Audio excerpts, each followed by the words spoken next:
As the Red Sox continue to struggle this season, one of their beat writers asked the question, if they called up their minor leaguers to play the rest of the season, would they be a more interesting and exciting team? Hey everybody, it's Paulie. Welcome back to This Week in Red, where we're talking all things Red Sox and Major League Baseball. So Peter Abraham of the Boston Globe, one of the beat writers for the Boston Red Sox, asked a question in one of his columns recently.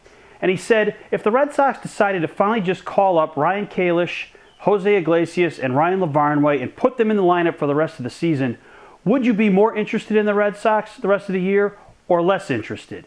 And you know, I think it's a great question to consider. And in my opinion, I think the Red Sox would be even more interesting to watch the rest of the season if you had these three rookies in the lineup.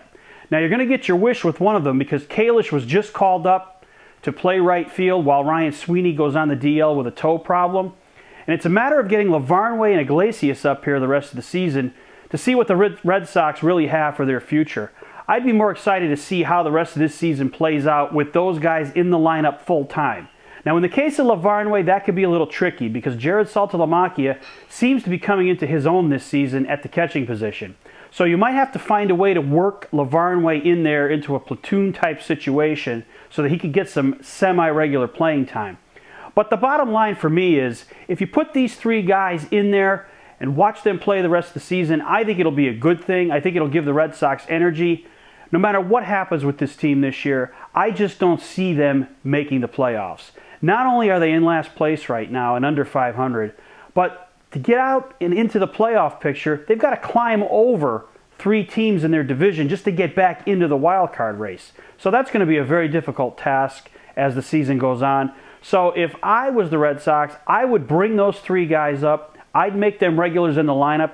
Let me see what I have for next year and move forward because it's going to give me a better plan going into spring training next year. Now, some of you out there will say, well, you can't punt the season before the All-Star break. You can't give up. You could always make the playoffs. If you do make the playoffs, you never know what can happen if your pitching gets hot. And I'm aware of all that, and that's great. But to me, if I'm going to get to the playoffs, I want to do it with some young guys. I want to infuse my team with young talent and energy. And if I get to the playoffs that way, it's just a bonus. If I don't, at least I got a chance to look at these three players full time and see if they are really the future. But what do you guys think? If you were Red Sox management, would you want to see these three guys called up? And do you think it would make the Red Sox interesting for the rest of the year? Thanks for watching. Don't forget to subscribe and tell all your friends about This Week in Red.